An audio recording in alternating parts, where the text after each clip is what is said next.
ओम शांति। 4 अगस्त की मुरली है, प्रातः मुरली। ओम शांति। बाप दादा मधुबन से।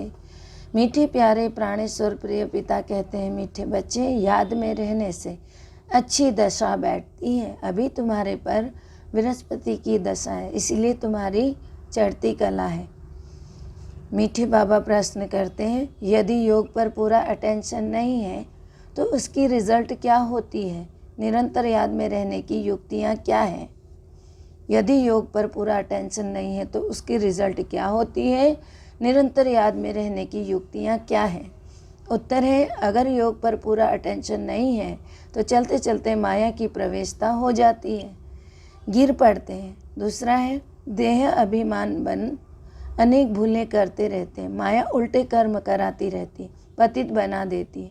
निरंतर याद में रहने के लिए मुख में मुलहरा डाल दो, क्रोध नहीं करो, देह सहित सब कुछ भूल मैं आत्मा परमात्मा का बच्चा हूँ, यह अभ्यास करो। योग बल से क्या क्या प्राप्तियाँ होती हैं उन्हें स्मृति में रखो। गीत है ओम नमो शिवाय। ओम शांति, ओम शांति। मीठे मीठे रूहानी बच्चों ने अपने रूहानी बाप शिव बाबा की महिमा सुनी। जब पाप बढ़ते हैं अर्थात मनुष्य पाप आत्माएं बन जाते हैं, तभी पतित पावन बाप आते हैं, आकर के पतितों को पावन बनाते हैं। उस बेहद के बाप की महिमा है, उसको वृक्षपति भी कहा जाता है। इस समय बेहद के बाप के द्वारा बेहद की दशा, बृहस्पति की दशा तुम पर बैठी हुई है। खास और आम 2 अक्षर होते हैं ना, इनका भी अर्थ यहाँ ही सिद्ध होता है। बृहस्पति की दशा से खास भारत जीवन मुक्त बन जाता है, अर्थात अपना स्वराज्य पद पाते हैं। क्योंकि सच्चा बाप जो है, जिसको ट्रुथ कहते हैं, जिसको सत्य पिता कहते हैं, वह आकर हमको नर से श्री नारायण बनाते हैं। बाकी जो हैं वह नंबरवार अपने अपने धर्म के सेक्शन में जाकर बैठेंगे और आएंगे भी नंबरवार। कलयुग अंत तक आते रहते हैं। हर एक आत्मा को अपने अपने धर्म में अपना अपना पार्ट मिला हुआ है। राजाई में राजा से लेकर प्रजा तक सबको अपना अपना पार्ट मिला हुआ है। नाटक है भी राजा से लेकर प्रजा तक, सबको अपना अपना पार्ट बजाना होता है। अब बच्चे जानते हैं हमारे ऊपर अभी बृहस्पति की दशा बैठी है। ऐसे नहीं कि एक दिन बैठती है, नहीं, तुम्हारे बृहस्पति की दशा चल रही है। अभी तुम्हारी चढ़ती कला है ना, तो जितना याद करेंगे उतना ही चढ़ती कला होगी। याद भूलने से माया के विघ्न आते जाते हैं। याद से फिर अच्छी दशा बैठती है। अच्छी रीति याद नहीं करेंगे तो जरूर गिरेंगे ही, फिर उनसे कुछ ना कुछ भूलें होंगी। बाबा ने समझाया है ड्रामा अनुसार, सब धर्म वाले जो भी हैं ना, 1-2 के पिछाड़ी पार्ट बजाने के लिए आते हैं। बच्चे जानते हैं स्वर्ग की दशा अर्थात जीवन मुक्ति की दशा अब हमारे ऊपर बैठी है। यह ड्रामा का चक्र कैसे फिरता है, इसको भी डिटेल में समझना है। यह सृष्टि ड्रामा का चक्र खास भारत पर बना हुआ है।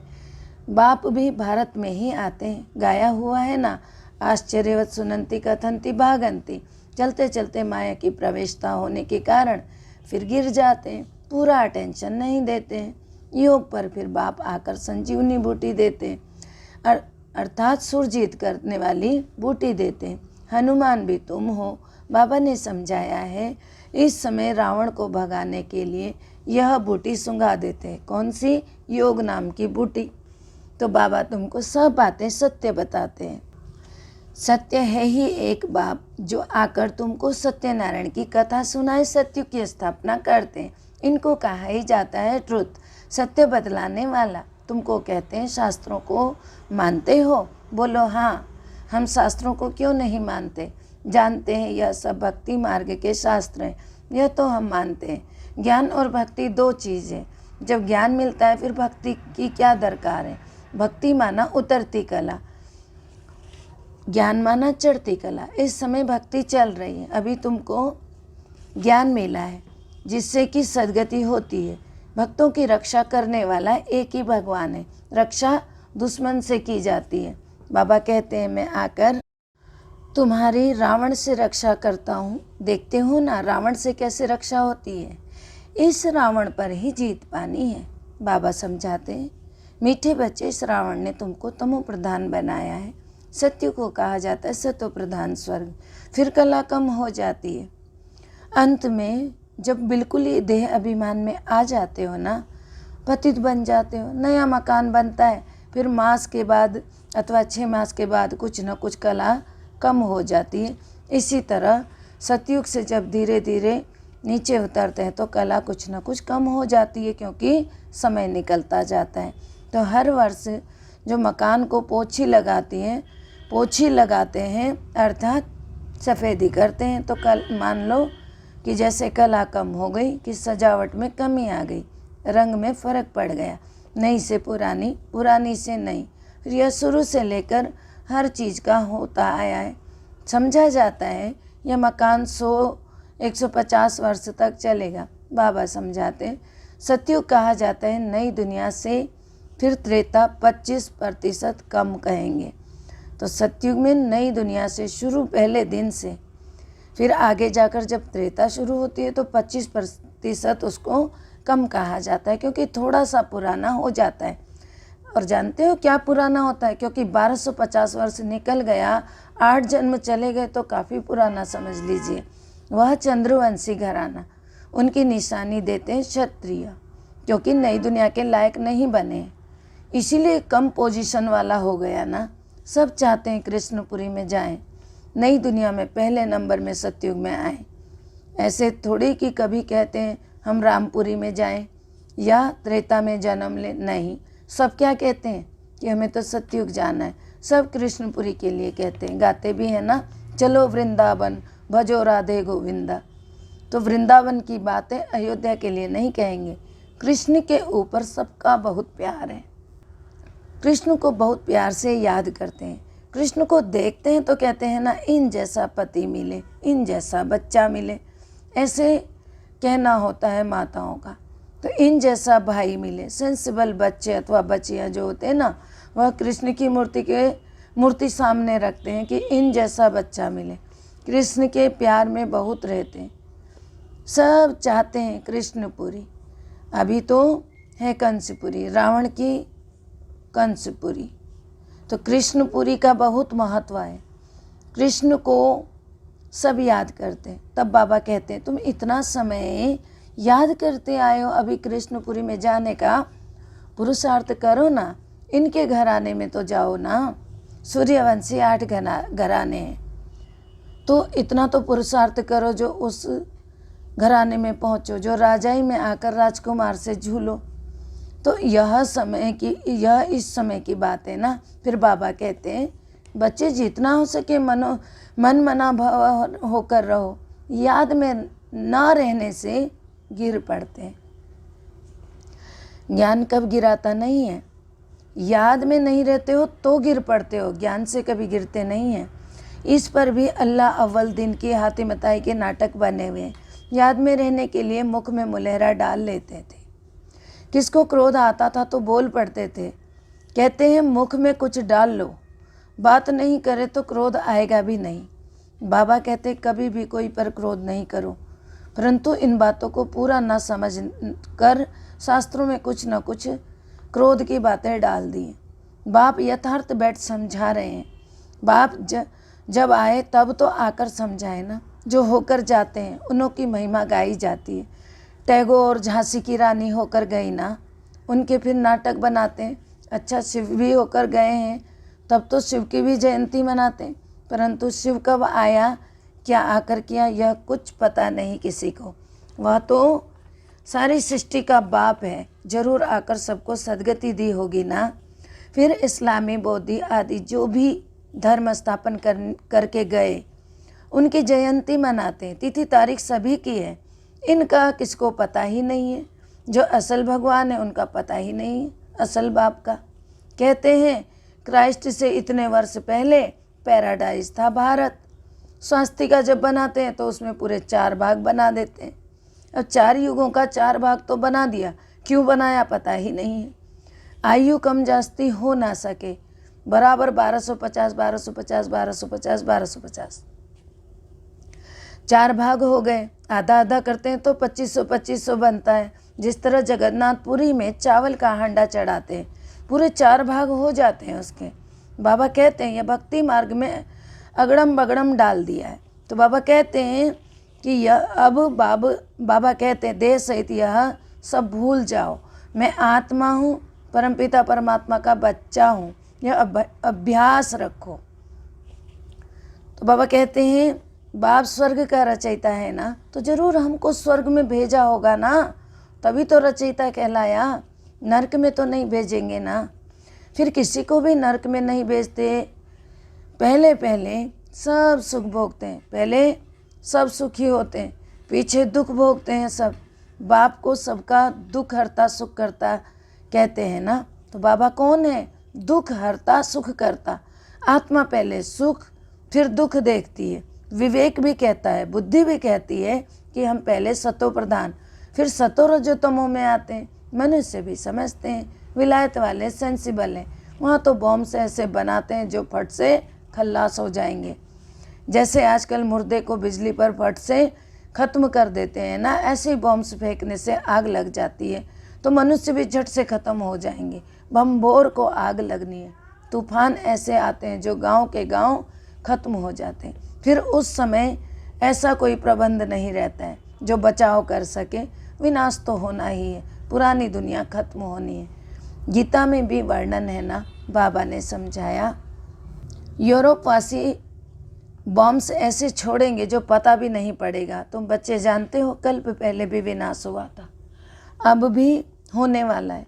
तुम भी कल्प पहले माफिक पढ़ रहे हो। धीरे धीरे झाड़ वृद्धि को पाता रहेगा, वृद्धि होते होते फिर स्थापना होती जाती है। फिर माया के तूफान बहुत अच्छे अच्छे फूलों को भी गिरा देते हैं। माया के तूफान बहुत अच्छे बच्चे जो ज्ञान में चलते हैं, योग में चलते हैं, उनको भी कई बार गिरा देते हैं। योग में पूरा नहीं रहते परंतु ज्ञान में होते हैं। योग में पूरा नहीं रहते तो माया विघ्न डालती है। तो बाबा कहते हैं बाप का बच्चा बना, पवित्रता की प्रतिज्ञा कर, फिर अगर विकार में गिरते हैं तो नाम बदनाम कर देते हैं, फिर धक्का बहुत ज़ोर से आ जाता है। बाबा कहते हैं काम की चोट कभी नहीं खाना। बच्चे जानते हैं रक्त की नदियाँ बहनी हैं, सत्युग में दूध की नदियाँ बहती हैं। वह है नई दुनिया, यह है पुरानी दुनिया। कलयुग में देखो क्या है, नई दुनिया के वैभव तो देखो, यहाँ तो कुछ भी है नहीं। बच्चियाँ साक्षात्कार में जाकर देख आती हैं, सूक्ष्म वतन में शुभी रस पिया, यह किया, वह साक्षात्कार होते रहते। बतलाते हैं मूल वतन में जाते, बाबा बैकुंठ में भेज देते। यह सब साक्षात्कार आदि ड्रामा में नूंद है, इनसे कुछ मिलता नहीं। बहुत बच्चियाँ सूक्ष्म वतन में जाती थी, शुभी रस पीकर आती थी, तो आज है नहीं। अच्छे अच्छे फर्स्ट क्लास बच्चे गुम हो गए। बहुत ध्यान दीदार में जाने वालों ने भी जाकर शादी कर ली। वंडर लगता है माया कैसी है, तकदीर कैसी उल्टी पलटी कर देती है। बहुतों ने अच्छे अच्छे पार्ट बजाए, बहुत मदद भी किया आईवेल में भी, तो भी आज है नहीं। तब बाप कहते हैं माया तुम तो बड़ी ज़बरदस्त हो, माया से तुम्हारी युद्ध चलती है। इसको कहा जाता है योग बल की लड़ाई। योग बल से क्या प्राप्ति होती है यह किसी को भी पता नहीं है। सिर्फ भारत का प्राचीन योग कहते हैं ना, मीठे मीठे बच्चों को योग के लिए समझाया जाता है। प्राचीन योग गाया हुआ है ना, जो भी फिलोसोफर आदि हैं, यह स्पिरिचुअल नॉलेज तो कोई में है नहीं। रूहानी बाप ही ज्ञान का सागर है ना, उनको ही सिवाय नमक गाते हैं, उनकी ही महिमा गाई जाती है।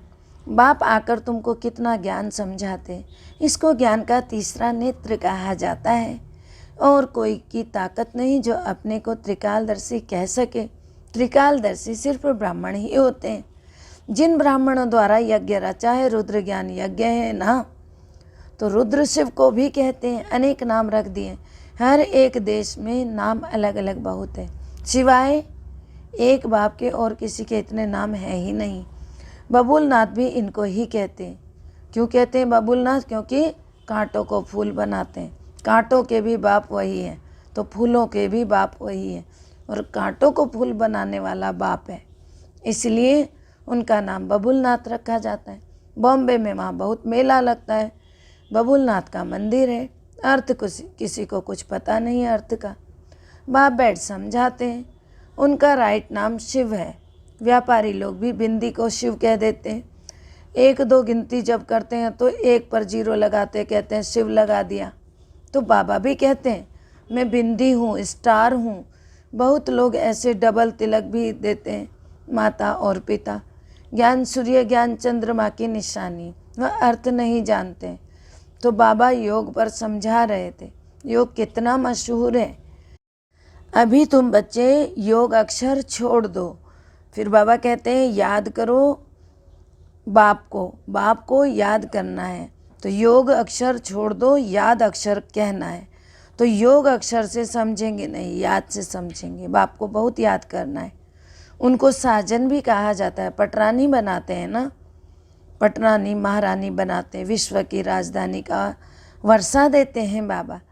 सत्युग में 1 बाप होता है, भक्ति में 2 बाप और ज्ञान मार्ग में अभी तुम्हें 3 बाप हैं। कितना वंडर है ना, तुम अर्थ सहित जानते हो। तो बाबा कहते हैं अब 3 बाप कौन से हैं? 3 बाप हैं, एक लौकिक, एक पारलौकिक, एक अलौकिक। तो सत्युग में ही सब सुखी हैं, पारलौकिक बाप को जानते ही नहीं हैं। अभी बाबा कहते हैं तीनों बापों को जानते हो ना, कितनी सहज समझने की बातें।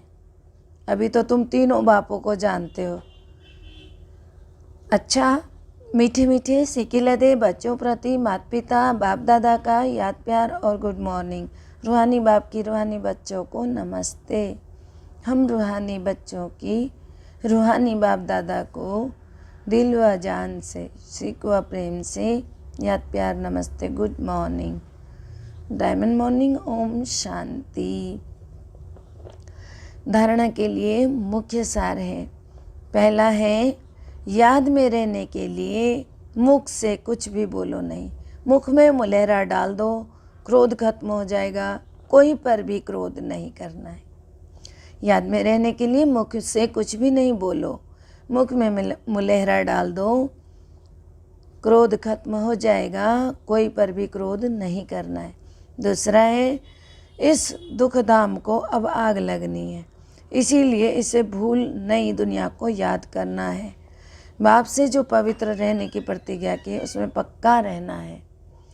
बाप से जो पवित्र रहने की प्रतिज्ञा की उसमें पक्का रहना है। और इस दुख धाम को अब आग लगनी है, इसलिए इससे भूल करके नई दुनिया को याद करना है। मीठे प्यारे प्राणेश्वर पिता के वरदानी हाथ हम सब के मस्तक पर वरदान दे रहे हैं प्यारे बाबा। पवित्रता के आधार पर सुख शांति का अनुभव करने वाले नंबर 1 अधिकारी भव। पवित्रता के आधार पर सुख शांति का अनुभव करने वाले नंबर 1 अधिकारी भव। अर्थ है जो बच्चे पवित्रता की प्रतिज्ञा को सदा स्मृति में रखते हैं उन्हें सुख शांति की अनुभूति स्वतः ही होती है। पवित्रता का अधिकार लेने में नंबर 1 रहना अर्थात सर्व प्राप्तियों में नंबर 1 बनना। इसीलिए पवित्रता के फाउंडेशन को कभी कमज़ोर नहीं करना, तब लास्ट सो फास्ट हो जाएंगे। इसी धर्म में सदा स्थित रहना है। कुछ भी हो जाए, चाहे प्रकृति, चाहे व्यक्ति, चाहे परिस्थिति कितना भी लाए, लेकिन धरत परियो धर्म ना छोड़ियो, अर्थात अपनी पवित्रता को बचाए रखना। कुछ भी हो जाए, मर जाना, मिट जाना, लेकिन अपनी पवित्रता नहीं टालना, नहीं गंवाना। स्लोगन है व्यर्थ से इनोसेंट बनो तो सच्चे सच्चे सेंट बन जाएंगे। अर्थात जब व्यर्थ बातों से दूर रहेंगे तभी तुम सच्चे संत कहलाओगे। ओम शांति। सर्व का भला हो, सब सुख पाएं, सब परमात्मा से जुड़ जाएं। सर्व का भला हो, सब सुख पाएं, सब परमात्मा से जुड़ जाएं। सर्व का भला हो, सब सुख पाएं, सब परमात्मा से जुड़ जाएं। अंत समय में अपना जीवन सफल बनाएं, मुक्ति जीवन मुक्ति को पाएं। ओम शांति।